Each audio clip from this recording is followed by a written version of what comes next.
這是一艘055型驅逐艦，是中國首款第4代驅逐艦，也是人民海軍邁向遠洋作戰的標誌性艦艇。那何為第4代驅逐艦呢？簡單理解，我國海軍在055之前總共發展了3代驅逐艦。第一代是解決從無到有問題的051型，它的技術並不先進，但為中國海軍打下了國產驅逐艦的根基。第二代是開始現代化探索的051B、052和052B型，在這一代驅逐艦上，燃氣輪機、艦載直升機、作戰指揮系統等現代水面艦艇的關鍵要素開始被逐漸整合到國產驅逐艦上。第3代則是具備區域防空能力的成熟艦艇，中華神盾、052C 以及052D，而055則是第4代驅逐艦，它將雷達、垂發、隱身和信息化系統全部提升到了萬噸級平台上，本質上已不再是普通的驅逐艦，而是遠洋作戰的防空核心、信息樞紐和火力支撐。值得一提的是，由於055龐大的體型，不少西方媒体直接将它劃分到巡洋艦的類別，北約代號刃海級。055型驅逐艦長約180米，寬約20米，滿載排水量12000餘噸。在噸位上，世界各國的主力驅逐艦沒有比055大的，甚至連美軍的巡洋艦提康德罗加级以及俄羅斯的光榮級巡洋艦都沒有055大。唯一比055大的驅逐艦是美軍的朱姆爾特級，但朱姆也就只是噸位佔優了。那麼作為航母編隊的帶刀護衛，遠洋艦隊的防空核心，055究竟是一款怎樣的戰艦呢？歡迎來到 Chris 軍事基地，聚焦各國軍備艦賞。今天我們來說說海上利刃萬噸大驅055型驅逐艦。在上世紀的大部分時間裡，中國海軍都相對較為落後，主要就肩負一些近海防禦任務，不具備遠洋打擊能力。自從蘇聯解體後，美軍確立了絕對的海上霸權，但這種情況馬上就要迎來轉變。步入21世紀後，中國海軍經歷了飛速的現代化建設，不到30年時間，就從一支近海防禦部隊進化成了具備遠洋作戰能力的全球艦隊。然而，隨着航母編隊和遠洋任務的增多，即便052系列已經足夠成熟，但它還是有平台上限的。艦體空間、電力、冷卻系統、雷達尺寸、垂發數量和指揮艙室都不可能無限擴展。對於一般的海軍編隊來說，052D 已經夠強，但對於遠洋航母編隊來說，中國海軍還需要一艘更大的艦艇來拓寬作戰領域，承擔更多樣化的任務。因此，2010年前後，中國海軍決定研制排水量更大、火力更強的新一代大型驅逐艦。新艦不僅要在航母編隊中擔任防空指揮艦，還要能獨立執行遠洋巡航、遠洋火力支援等任務，甚至要具備承擔遠洋作戰群指揮節點的能力。為此，中國海軍為下級別的驅逐艦提出了多項新指標，總結一下，就是要更大、更強、更全能，符合新時代海軍的作戰需求。根據公開資料顯示，055的初步設計工作在2010年左右啟動，由中國船舶重工集團負責，研制周期比以往驅逐艦更長，因為要整合多項全新技術。為了驗證大型艦艇與新型雷達系統的兼容性，設計團隊甚至在武漢造了一艘陸上試驗艦，用於測試桅杆、雷達和火控系統的布置。網上流傳的武漢055試驗艦照片就是本階段的成果。2015年，上海江南造船廠開始建造首艦。2017年6月28日，055型驅逐艦首艦南昌號下水。2019年4月23日，在中國海軍成立70周年的海上閱兵中，南昌號首次公開亮相。2020年1月12日，南昌號正式入列。這是中國海軍驅逐艦由第3代邁向第4代的重要里程碑。外形方面，055採用了傾斜式舷側、封閉式首樓、一體化上層建築和綜合桅杆，盡量減少外露設備、垂直反射面和雜亂天線。外形以斜面和折線為主，從而降低雷達反射截面。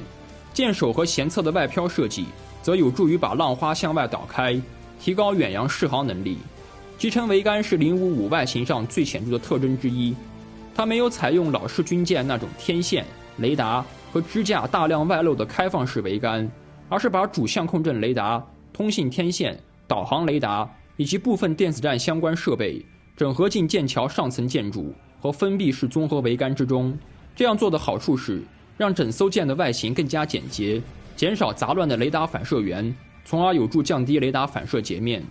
除此以外，艦橋兩側、上層建築邊緣和桅杆基部還能看到多組固定式天線陣面，可以用於電子支援和電子對抗。這使得055擁有較強的電子戰能力。其艦尾設計了寬大的直升機甲板和雙機庫，按照設計能夠容納2架直9或者直20F，為反潛、偵察和搜索任務提供平台。這種布置也為遠洋作戰提供了重要支援。與以往注重近海防禦的艦艇不同，055型被賦予了更強的遠洋火力投送能力。它最具威懾力的武器就是龐大的垂發系統，前甲板64個，艦體中部48個，合計112個垂發。對比之下，美軍主力驅逐艦阿利伯克級的最新型號 Flat 3也只有96個垂發，並且與伯克的垂發不同，055的垂發口徑更大，深度更深，能容納體量更大的導彈，而且既能支持冷發射，也能支持熱發射。冷發射就是先將導彈彈出垂發，隨後在半空中，導彈的火箭發動機再點火；而熱發射，顧名思義就是在垂發裡直接點火，尾焰通過排焰通道排出。例如，伯克級的垂發均為熱發射系統，而俄羅斯的旗艦基洛夫級的 S-300系列防空導彈則是冷發射。雖然說兩種發射模式沒有孰優孰劣之分，但如果同一個垂發能具備兩種不同的發射能力，那無疑可以大幅提升兼容性和未來的升級潛力，也就是能射的導彈種類更多。根據公開報道，055的垂發可以發射鷹擊系列反艦導彈、長劍系列巡航導彈、海紅旗系列防空導彈以及魚系列反潛武器。在近防火力方面，055艦首裝有一門130毫米艦炮，可以用於對岸火力支援或者對海射擊。艦橋前方還安裝了30毫米11管近防炮，用於攔截低空目標和小型快艇。艦尾機庫頂部則設置了24單元的紅旗10短程防空導彈發射器，可以用來對抗反艦導彈或者飛機。此外，艦體兩側還安裝有4部誘饵發射器，可發射箔條、紅外干擾彈、主動誘饵或者小型反潛火箭，用於对抗導彈和魚雷威脅。傳感器方面，055型驅逐艦採用了雙波段有源相控陣雷達系統，其搭載有主要在 S 波段工作的，用於遠程搜索、目標跟蹤和區域防空的 TAP 346B 雷達，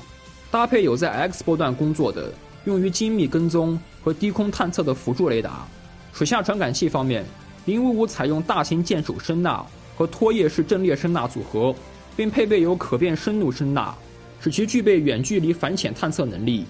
動力方面，055型驅逐艦採用全燃氣動力，其搭載了4台 QC280 燃氣輪機，每台機組功率約28兆瓦，總計可提供15萬軸馬力。輪機通過減速齒輪箱驅動螺旋槳。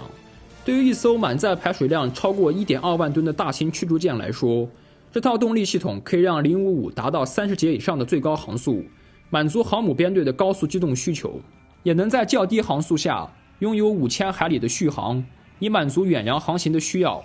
為了支撐艦上龐大的雷達和電子系統，055型還配備了多台 QD50 型渦輪發動機，總功率約30兆瓦。這個電力水平對於一艘驅逐艦來說相當可觀，也為其後續換裝更大功率的雷達、電子戰設備，甚至部分激光武器以及電磁炮留下了升級空間。雖然說火力強大，但055可不光是帶刀護衛，它被設計為海上作戰群的指揮中心，艦上集成有高度自動化的作戰指揮系統，其傳感器、武器和通信系統的高度融合，使055可以通過數據鏈與衛星、無人機、預警機、潛艇等平台協同作戰，實現信息共享和聯合火力打擊。總的來說，055代表了中國海軍從平台作戰向體系作戰的轉變。